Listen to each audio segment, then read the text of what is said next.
One of the top NSCN IM leaders has said today that refugees, nomadic people and immigrants do not have politics of their own. In a statement issued today, NSCN IM's collective leadership member R.H. Rising said that people cannot imagine politics without land.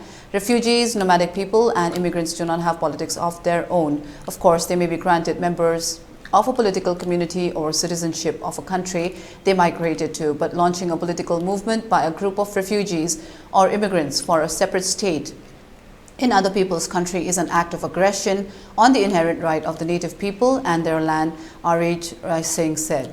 He added that claiming citizenship of a country with forged documents from fraudsters is a crime against the state.